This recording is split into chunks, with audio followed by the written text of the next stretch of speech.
It's a revolution that's coming whether we like it or not. Artificial intelligence may have the potential to transform the world, and the UK intends to be at the forefront of that transformation. The Prime Minister Keir Starmer has been setting out his government's intentions, what's called the AI Opportunities Action Plan. The battle for the jobs of tomorrow is happening today. So mark my words, Britain will be one of the great AI superpowers. Boy, we've had a rocky start to the year.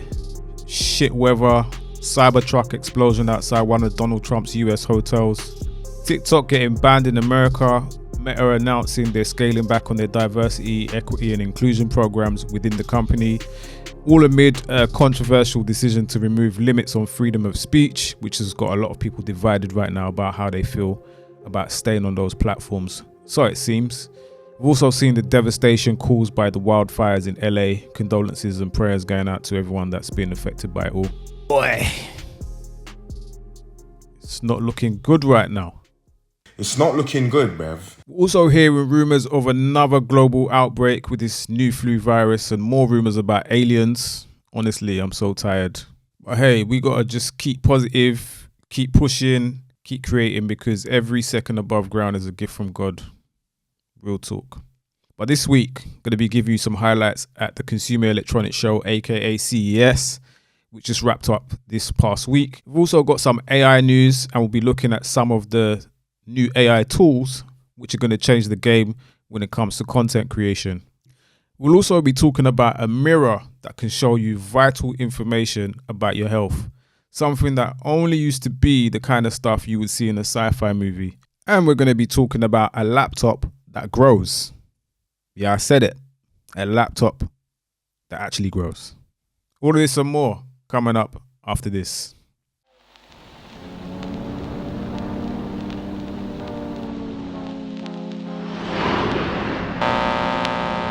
Cryptocurrency, artificial intelligence, Web 3.0, consumer electronics, social media, the metaverse, biotechnology, autonomous vehicles, the Internet of Things, virtual reality, augmented reality, CRISPR, space travel, digital media, next generation gaming, e-commerce, robotics, climate change, carbon neutral, engineering, wearable technology, digital health.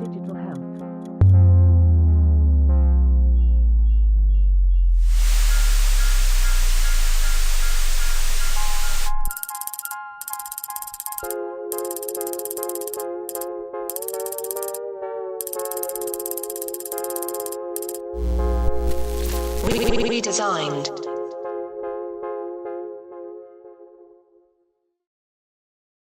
Welcome back to another episode of the Redesigned Podcast. So if you're listening to the audio only version of the podcast, that's on Spotify, Apple Podcasts, Amazon Podcasts, I think. Yeah, Amazon Podcast, Stitcher, and where else? Where else is the podcast? Oh yeah, Google Podcast, that's it. If you're listening on those platforms and you don't want to miss an episode, click follow, click subscribe. Shout out to everyone watching on YouTube, the video version, and also on Spotify as well. We've got a video version on Spotify. You can switch between audio and video on Spotify. In case you didn't know, you could actually do that. And also get involved in the conversation as well. Usually I leave a poll on the Spotify or leave a comment. You can comment right inside the episodes. So if you've got anything to say about any of the topics, or if you want to chime in, feel free. But yeah, let's get into this week's episode. Redesigned. Boy, oh boy, we've had another car crash moment when it comes to driverless cars. Okay, why is this happening to me on a Monday? I'm in a Waymo car. Connected to rider support. This call may be recorded for quality assurance. This car is just going in circles. Hi there, Mike. This is Gab. I'm calling from Waymo support. I'm just calling because I received a notification that your car might be experiencing some routing issue. Please bear with me while I am... Yeah, I got a flight to catch. Why is this thing going in a circle? I'm getting dizzy. Look at what it's doing. I understand. I'm really sorry, Mike. We're currently working with the situation of the vehicle. Is it circling around a parking lot, right? It's circling around a parking lot. I got my seatbelt on. I can't get out the car. Has this been hacked? What's going on? I feel like I'm in the movies. Is somebody playing a joke on me? And I got a flight to catch. That's mad. So in a video he recorded during the incident, you can hear him saying that he's got a flight to catch. Why is this thing going round in circles? I'm getting dizzy. Now, despite contacting Waymo's customer service, the representative was initially unable to help stop the car remotely. Now, after several minutes and attempts trying to get to intervene through the app, the car eventually corrected itself and he actually got to his flight. But yeah, see, the Johnny Cab thing, I don't think we're ready, man. Honestly. Drive. Where can I take you tonight? I don't know. What do you think? Let me know in the comments. Would you trust a driverless or autonomous car? Squid Game news. All right, Netflix has confirmed that Squid Game season 3 will come back this year. We're talking June 27th. That's going to be the date where season 3 comes out. Key details likely to continue the story after season 2's cliffhanger. I ain't going to tell you what it is because I'm not one of those people. But yeah. So season 3 is going to be the third and final installment according to my sources. And it's going to wrap up the journey of Ji-hun. Interestingly, Netflix briefly released or leaked a trailer suggesting 27th of June was the release date. And that was quickly removed. And yeah, it looks like we got to wait till summer. Anyway, we'll be back right after this. I don't suppose you have a copy of Fly Fishing by J.R. Hartley. It is rather old. It's by J.R. Hartley.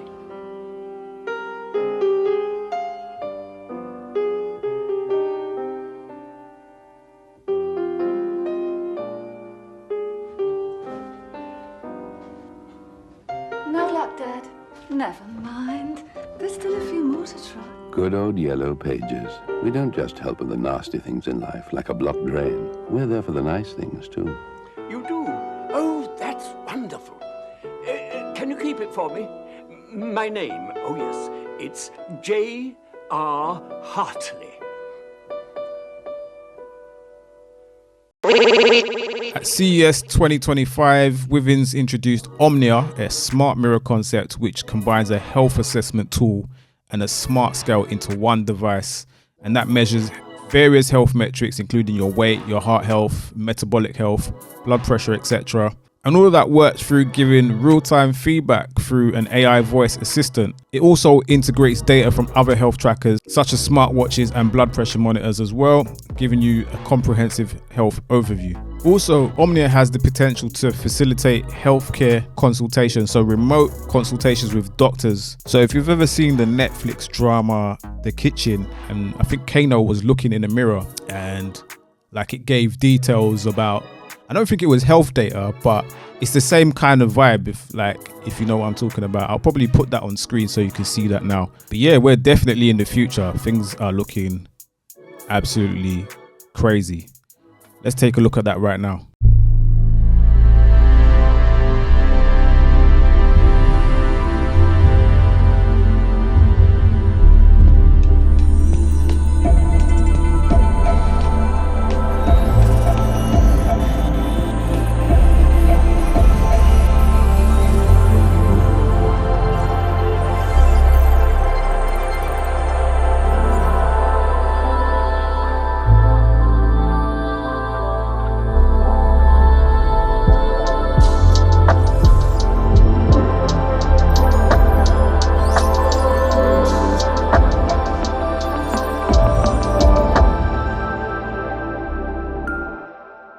So other highlights at CES included a phone toaster.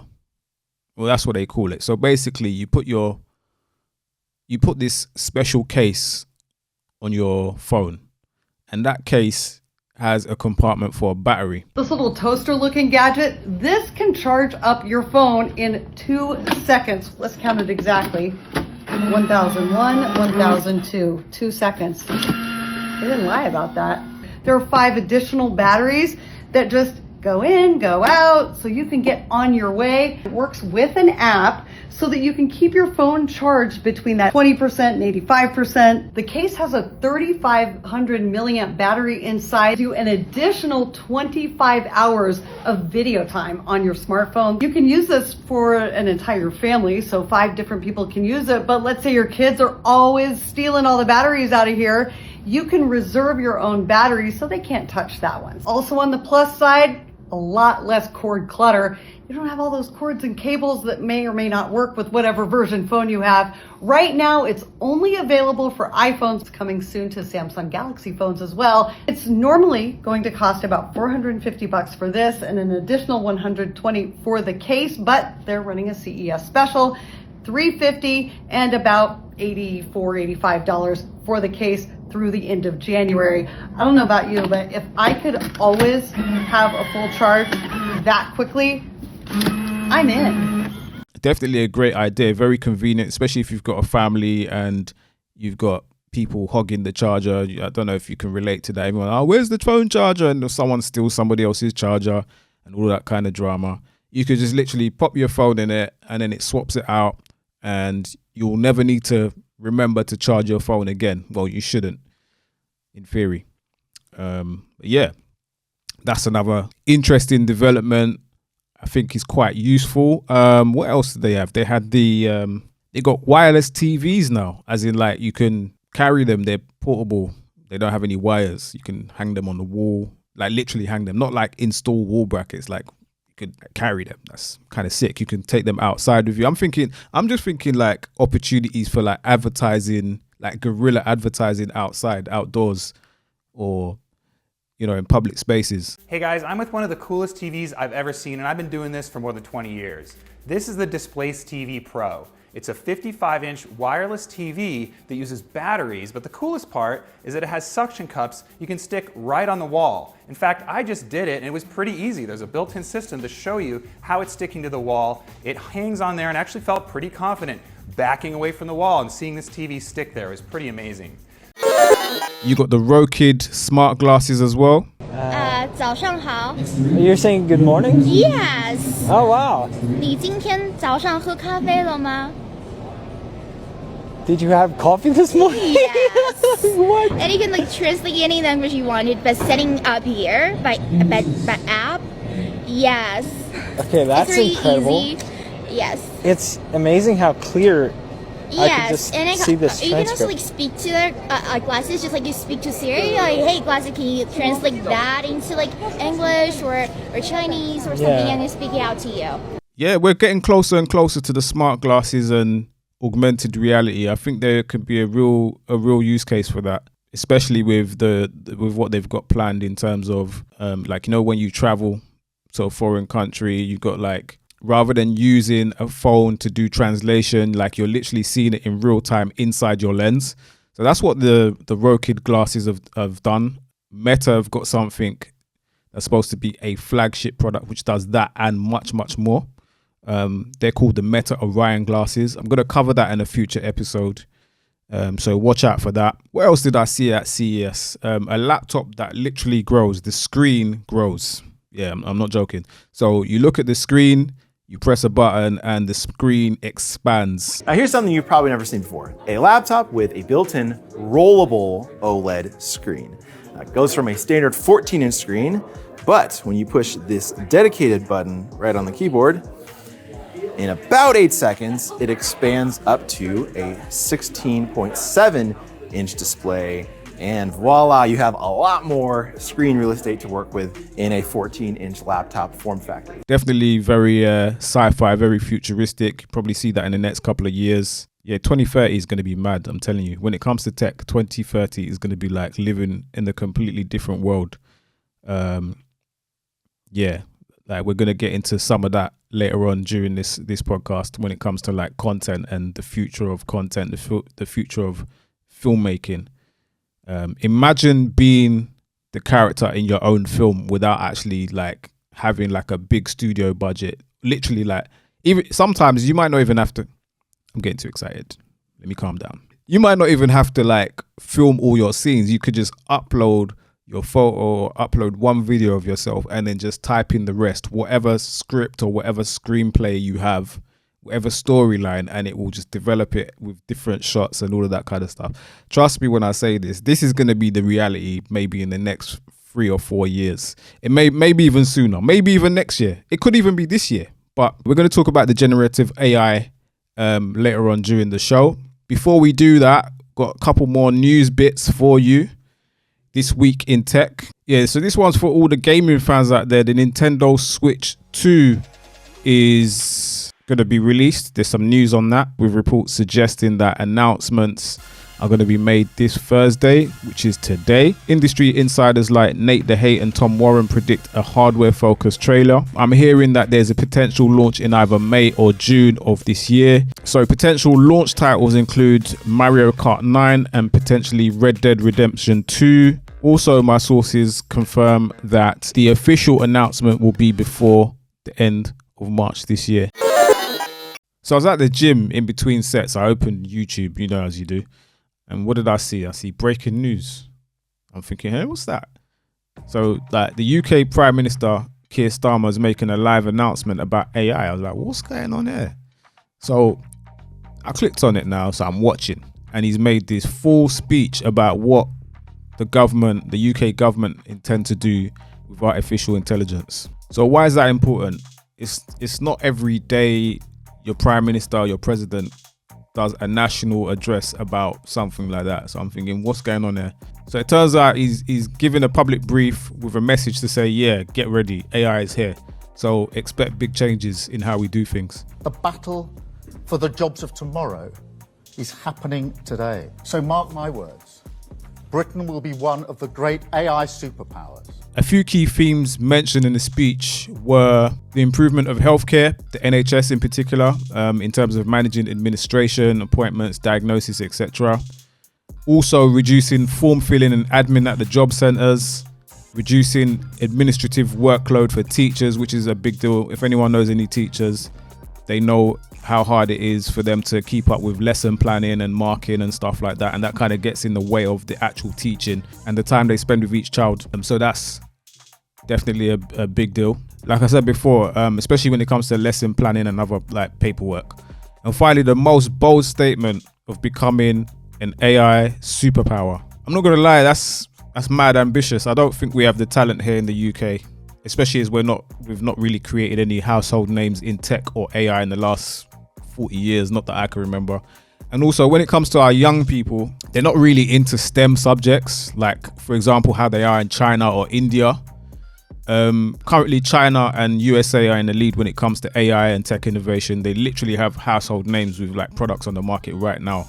We're talking Meta, obviously Nvidia, Microsoft, Google, OpenAI, like, do you know what I mean? And the Chinese, they've got Huawei, they've got DJI, Alibaba, loads of different companies that are like household names. And obviously they got ByteDance, which is the parent company of TikTok.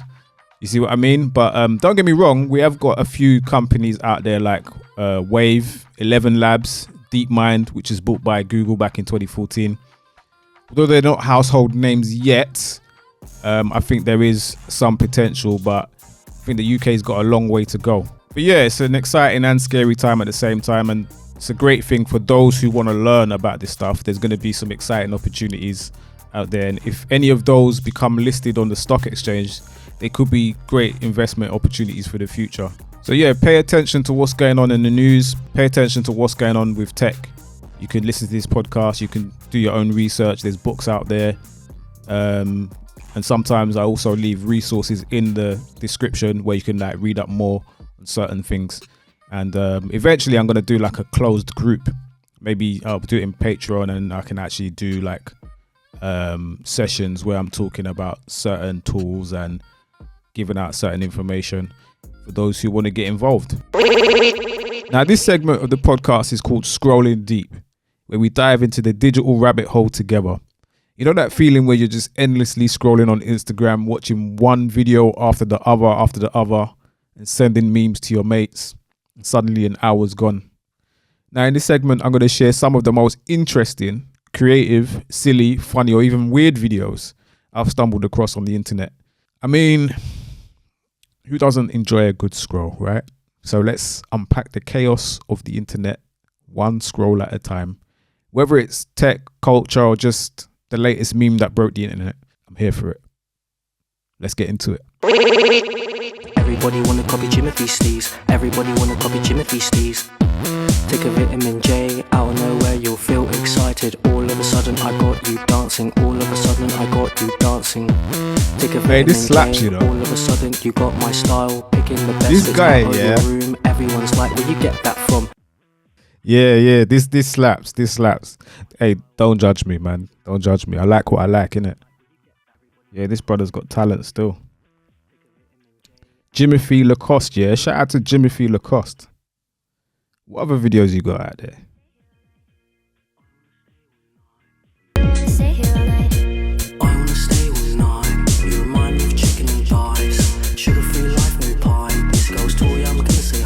Okay.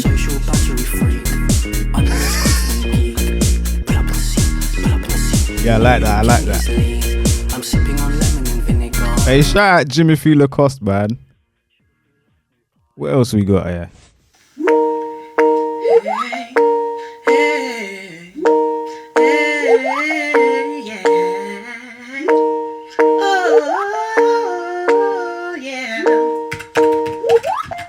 Hey God, you are my fire, the one, desire, believe when I say I want it that way. I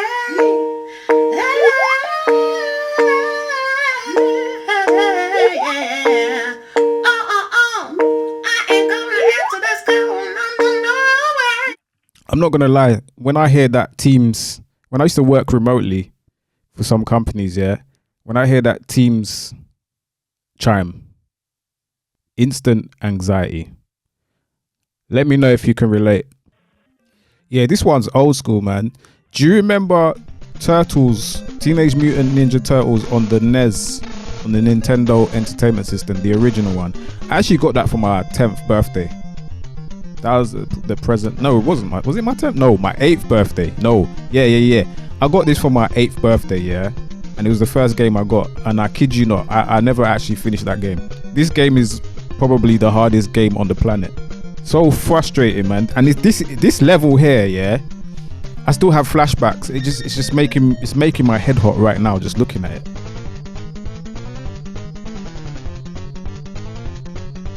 But anyway, let's move on.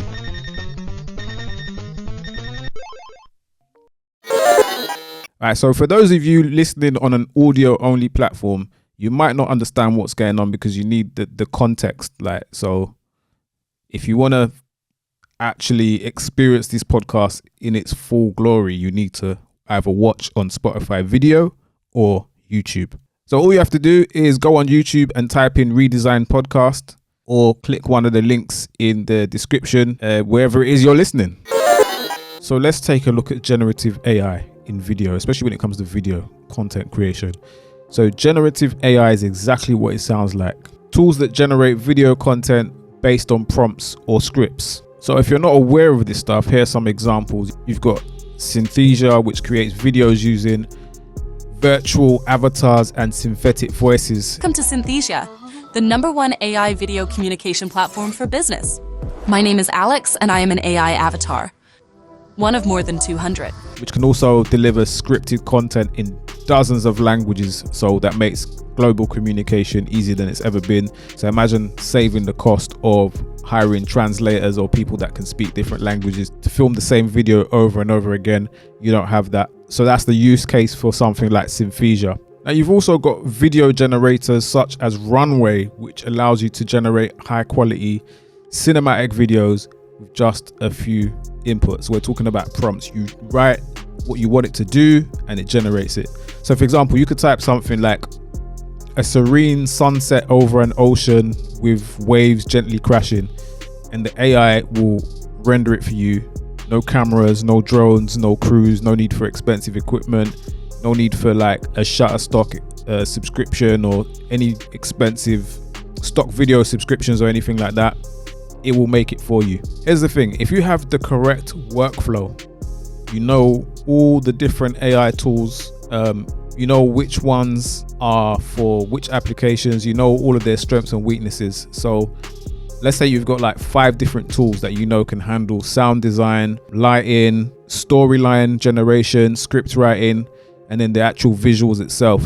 If you know how to coordinate all of that stuff, you can literally replace a whole video production team or become one yourself and actually charge people to build the video for them if you know what you're doing. Like, the potential is there. I've seen it. There's loads of different tools. There's 11 Labs, which does voice.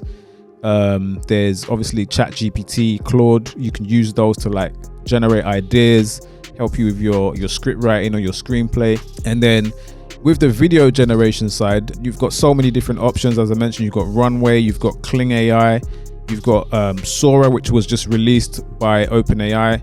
And some of the stuff that you can do on there is absolutely insane. And then also the VFX stuff as well, the special effects that you can incorporate into your real world footage from AI is absolutely insane. So the future of content is going to look very different.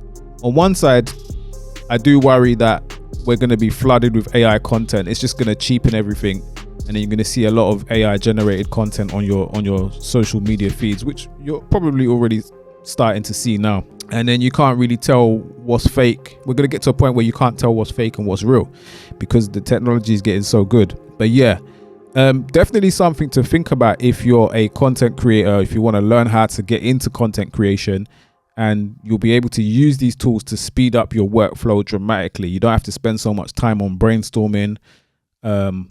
You don't have to spend so much time on the stuff that you're not really good at. You can just focus on what your strengths are, and then use the AI to augment your results. So let's talk about some of the implications for the creative industry. So this is where it gets interesting, and this is where it gets a little bit messy.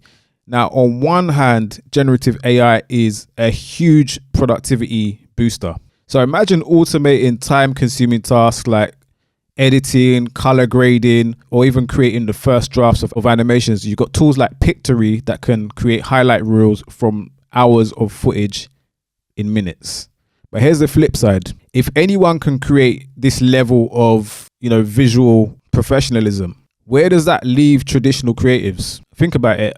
If a machine can turn out cinema quality visuals in seconds, how does that diminish the value of human art? So it's a double-edged sword. So for us creatives, the challenge isn't just about keeping up with technology. It's about ways to find out how to stand out in a world where literally anyone can be a creator. Anyone calls themselves a photographer these days. Anyone calls themselves a videographer. As long as they've got a smartphone, they can create stuff, and they can literally blow up overnight.